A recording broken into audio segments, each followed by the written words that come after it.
La família Gual de Torrella torna a ser protagonista en relació a la fabricació de paper a les Balears. Així com Vicente Gual va instal·lar el primer molí paperer a Esporles, anys més tard, el propietari de la gran albufera, Joaquín Gual de Torrella, i el seu fill Mariano, enginyer industrial, decidiren instal·lar dins els terrenys de l'Albufera una fàbrica de paper.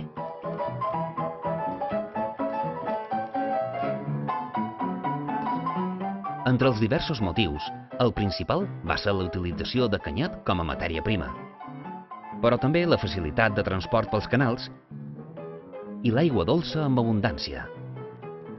L'any 1917 es va inaugurar la fàbrica, coneguda més tard com Sarroca.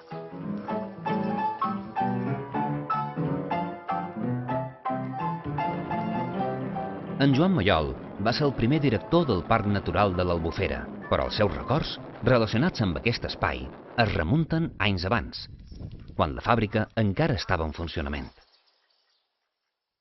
La primera vegada que vaig venir a l'Albufera devia ser l'any 59. Jo vaig néixer el 54, per tant tenia 5 anys. Ho recordo molt nebulosament, mon pare era molt caçador i era molt amic de l'encarregat d'aquesta zona. I llavors venguérem a veure aquest edifici de la fàbrica, que encara funcionava, i recordo vagament els obrers que estaven treballant el canyet per fer el paper. I els propietaris tenien molt bona relació amb en Franco, que convidaven a caçar de tant en tant a l'Albufera. Aquests són els primers records, i concretament de la fàbrica funcionant, que devia ser això, a principis dels anys 60. L'any 1938, la fàbrica passà a ser propietat de l'empresa Celulosa Hispànica S.A. En Mateu Castelló va començar a fer-hi feina a principis dels anys 60. Jo vaig acabar la carrera l'any 61, juny, i al juliol ja em vaig incorporar aquí en un equip que hi havia. El gestor era don Vicenç Ensenyat i propietari d'aquesta finca i de l'exportació de la paperera era Celulosa Hispànica. El projecte era recuperar una gran part de l'Albufera per tornar a cultivar. Cultiu d'arròs, cultiu de forratge, per això havia de tornar a dregar els canals i tornar a posar en marxa. I un altre record infantil va ser d'una hora baixa d'estiu que vaig acompanyar mon pare a caçar agrons, que són aquests animals esplèndids que fa moltíssim d'any que estan protegits, però en aquell moment no hi estaven, i els propietaris de l'Albufera cercaven inversors. I fins i tot hi va haver un intent de captar dobbers del Negus, de Haile Selassie, que va fer una visita a l'Albufera i els hi va regalar un lleó. I durant uns anys hi havia un petit zoo i que tenien la càrrega de mantenir aquest animal en unes condicions que no sé quines eren, però que era un regal de l'emperador d'Etiòpia. En Mateu i en Joan ens expliquen com era la fàbrica de Sarroca. La fàbrica eren entre mitja dotzena i una dotzena. Després n'hi havia altres que feien feina permanentment en bascular els canals. I també l'explotació de les vaques, que hi havia 150 vaques, i jo crec que hi havia unes 30 o 40 persones. Sé que no només hi havia estrictament la gent que feia feina a la fàbrica, també hi havia tota la gent que segava canyet, que duia el material aquí, fins i tot a qualque moment havia utilitzat càrrecs de la Serra de Tramuntana i se baixava càrrecs en aquesta fàbrica, i per tant sí que devia tenir un paper a una economia que en els anys 50 era una economia amb una crisi més greu que l'actual, amb una situació de subdesenvolupament, una situació d'economia difícil abans de l'arribada del turisme a Mallorca. Però tornem a Sarroca. Quina quantitat de paper es produïa? Se feien unes 100 tones anuals de paper, un paper craft, que era un reciclatge de paper d'embalatge, de cartó, que amb el temps perdia qualitat i s'hi afegia canyet, que donava una millora per donar una fibra llarga o una fibra curta, que era craft. Quan llavors se va tancar la fàbrica, un pocs anys després, vaig sentir contar que hi havia hagut un conat de rebel·lió per part dels obrers, que clar, havien perdut la feina, i que, tot i que la fàbrica estava tancada, continuaven venguent a les portes de la fàbrica i s'asseien i passaven el dia, i supos que amb una demanda laboral que en aquells moments devien tenir molt poca viabilitat perquè estàvem en plena dictadura. En Joan recorda l'estat en què es trobaven les restes de la fàbrica quan va tornar com a director del parc. La inversió necessària per recuperar o dignificar les ruïnes era realment immensa, i no era possible. Per tant, se van concentrar els esforços en restaurar Can Bateman, que era l'edifici més antic i patrimonialment més valuós, i un petit reste de la fàbrica, que és la recepció del parc en aquest moment.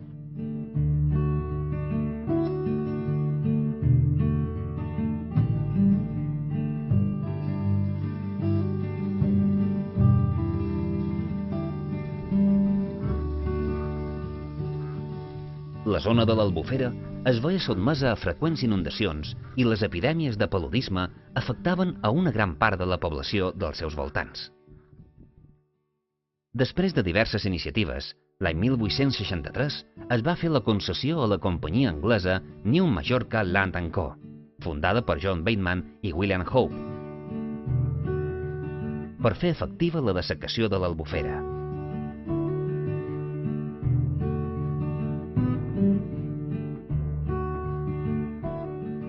Amb la instal·lació de bombes hidràuliques mogudes per màquines de vapor i un exèrcit de 1.500 homes treballant a les ordres dels enginyers anglesos, es va transformar radicalment tota la zona. En Joan i en Mateu ens mostren l'edifici on es trobaven les màquines originàries i que es coneix com Can Bateman. Podríem dir que aquest edifici era el cor industrial de l'Albufera, perquè quan se va dessecar, en el segle XIX, hi havia les màquines de vapor que impulsaven les rodes en les quals se feia passar l'aigua cap a la mà, i per tant baixar el nivell i poder cultivar l'àrea. A partir d'aquí, les transformacions industrials van ser continuades, i després, anys més tard, se va passar a la fabricació de paper. L'edifici segurament va quedar integrat en aquest conjunt, però el seu origen era més antic. L'enginyer que se va encarregar d'això, el Bateman, va fer un disseny extraordinari. Va primer, dos torrents es va juntar amb un tot sol i va donar sortida directa a la mà, de manera que ja no passava per aquesta zona. Mira, van fer el que diuen encara el Gran Canal, que és una obra de romans, i a més va dissenyar també i va dur a terme una sèrie de canals per tenir pòlders, per tenir l'aigua baixa, forçant una màquina com aquesta, com ha dit en Joan aquí, una màquina d'ella que forçava a tenir aigües baixes. Tot això, a més, amb una xarxa de canal de rec de mamposteria que cobreix tota l'àrea. Una obra extraordinària. A més de l'activitat industrial, els terrenys de l'Albufera eren utilitzats per altres menesters, com el conreu d'arròs i, sobretot, la pesca d'anguila. A l'actualitat, l'única modalitat autoritzada és la pesca encocada, una pràctica ancestral que és selectiva i sostenible. L'habilitat dels pescadors es demostra amb el maneig de la canya, de la qual penja un fil, un plom i una esca feta tan sols amb cucs de terra enfilats. La vorocitat de l'anguila fa que sigui capturada i depositada dins un gambaner que resta de dins l'aigua i que manté les anguiles vives. En Joan i en Mateu s'acosten fins un dels ponts del Gran Canal de l'Albufera. L'important era com a via de comunicació, perquè omplien els barquets, de canyet segat, i els remolcaven amb una xirga de saborera, o els empenyien amb una perxa, amb una crossa, com se diu aquí, fins a la fàbrica on se descarregava el canyet, se pesava i s'utilitzava per fer el paper. Unes barquetes que eren una pastera planes totalment planes, i hi havia especialistes en pèrtigues, era com Venècia, i ben igual. I una altra peculiaritat també que hi ha és que, ho hem comentat antes, que les aigües al Gran Canal són per aigües exteriors, no s'embarquen les aigües internes. Les aigües internes, per comunicar les del sud amb el nord, allà en sifons. Hi ha una anècdota curiosa d'aquests sifons, que són com a túnels per davall, els Malacons i el Gran Canal, que deuen tenir uns 30 metres de llarg, i com que hi ha corrent d'aigua, els peixos els agraden especialment. I hi havia un pobler que tenia l'habilitat d'agafar-los en ses mans. I amb una visita que en els anys 60 va fer en Franco, perquè a la Bufera, li van fer una demostració i aquest home se va ficar dins d'aquests sifons i a l'hora de sortir, en lloc de sortir amb el peix en la mà, per fer-ho més impactant, va sortir en el peix agafat en la boca, com si fos una nútria, una llúdriga que havia pescat el peix. L'any 1988 es reconeix la declaració de Parc Natural de l'Albufera i es converteix en zona protegida. D'aquells temps, en Joan i en Mateu encara conserven una entranyable amistat. Amb ells caminant fins a un petit turó des d'on es pot apreciar la mar de canyet que va alimentar la fàbrica de paper durant molts anys. Podem veure un poc el mar de canyet, que és la planta a la qual se passava el procés industrial de fabricació de paper, perquè, entre altres coses, és un recurs renovable d'alta rotació. El canyet en l'estiu, i a la primera i l'estiu, creix cada any 1 mil·límetre per hora, de manera que la reposició de matèria primera per fabricar paper era continuada.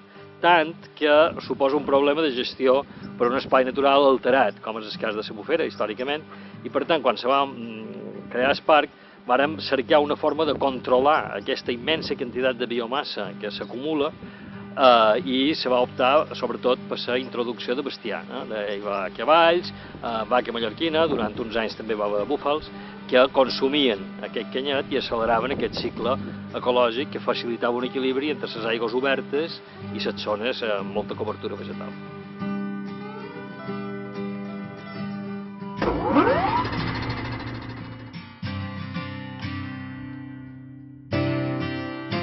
En Gabriel Comas, mestre d'obres i veí de sa Pobla, va rebre l'encàrrec de reformar part de la maquinària responsable de la trituració de canyet. 50 anys després, en Gabriel es troba en un entorn molt diferent.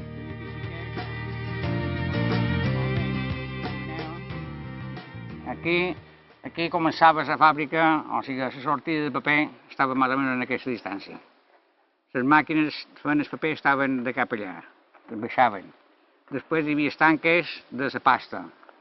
Després de la pasta hi havia les torres que cobien el canyet, amb la càustica, el fonien i feien pasta. Llavors hi havia la caldera de vapor que feia vapor, que funcionava a través de carbó de pedra. L'edifici aquest és aquí on hi havia normalment la ximenea i el cremador de vapor. El que feia vapor estava allà. El canal aquest pescaven i el canal aquest també. O sigui, tot això d'aquí pescaven. I aquí també, el que aquí ja necessitaven un permís perquè estaven a dins la fàbrica. Però després del pont aquest, el pont que hem passat ara, ja passaven particularment. En el final, antes d'arribar, bueno, en aquest indret aproximadament després de 5 queixes, 20 de la carretera, se fa arròs. Però l'arròs gros se fa quan s'ajunten els dos canals, els dos torrents, d'aquesta tota la punta, vins que s'anaven a la finca de la Pobla.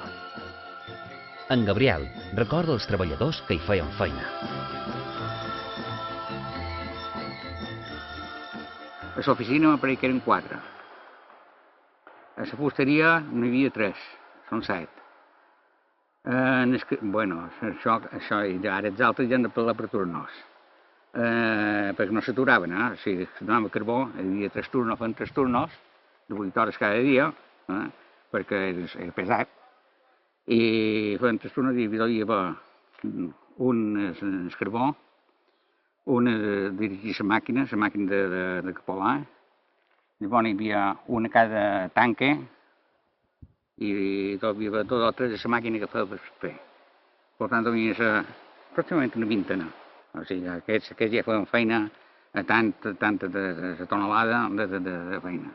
I és que donava la feina a la màquina, anava tant la tonelada també, o sigui, tenia una paga fixa, mínima, el que llavors tenia una numeració de preu segons la tonelada que fa, o sigui, tant per tonelada, o sigui, això és el sistema que feien molta de feina, i clar, el canyet no, el canyet com que l'havien de dur aquí, havien de dur a un altre lloc, això ja el duen carros de cap aquí.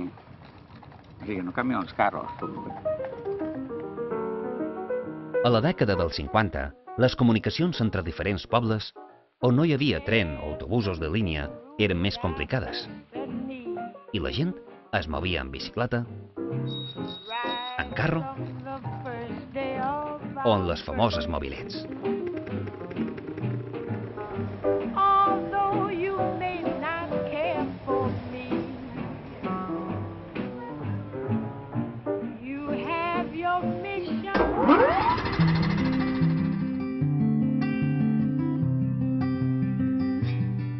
L'Albufera està situada entre els municipis d'Alcúdia, Sa Pobla i Muro. Abans del boom turístic, Muro era un poble dedicat a l'agricultura, però molts dels seus habitants van fer feina en algun moment a la fàbrica de Sarroca. Nosaltres teníem el vivero de les anguiles damunt la cisterna, i jo la vaig llevar a la cisterna i van llevar el vivero i van fer jardí, un jardí, guapo, que és. I el meu cunyat estava paper, una bossella, i els s'enduen i els capolaven i feien paper. No sé com ho fan jo en el paper, però feien paper. Venien dues camionades de sac de ciment buits cap aquí i se mesclava el sac buit de ciment parlant en el canyet, se feien la mescla. I el paper sortia per damunt una cinta molt prim i feia un paio de passadora i s'anava engruixant. Anava tornant més engruixat. No en feien abastament, però ara altres fàbriques en fan. Jo no sé de què ho fan en el paper ara, no ho sé. Ho fan pixaris. Aquest home que ve en el carrito m'anava un camió i jo l'he vist perquè un dia que eren dos amb aquell camió. El seu cunyat feia les matances, diu, vinen jo perquè ja m'esteu un home. I jo vaig anar amb ell a descarregar i ho he fet tot això. En Miquel va treballar com a transportista per a la fàbrica i ens explica en què consistia la seva feina.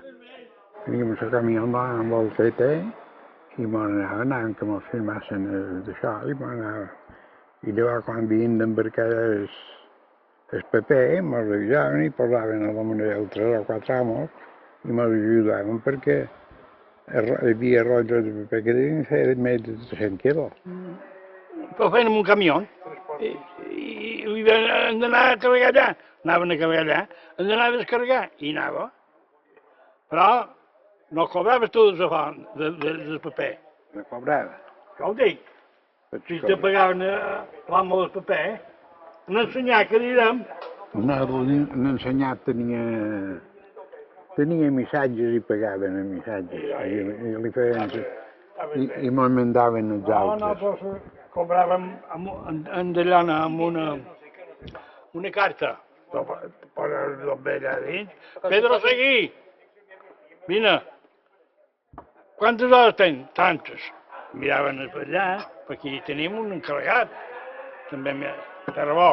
Au, per favor. Clar, havien de fer una pasta, que és el mateix sopars, que deve ser el mateix del diari, perquè també anàvem a carregar un dia o l'altre en el periòdic, perquè el periòdic que s'obre el s'enduen. I clar, fèiem manats i anàvem a carregar allà. Però el paper d'aquest periòdic pesava molt, era xuca, perquè anava ben compost i havien d'anar a l'altre amb això, no s'ho carregar massa, perquè llavors la policia ja mos atacava.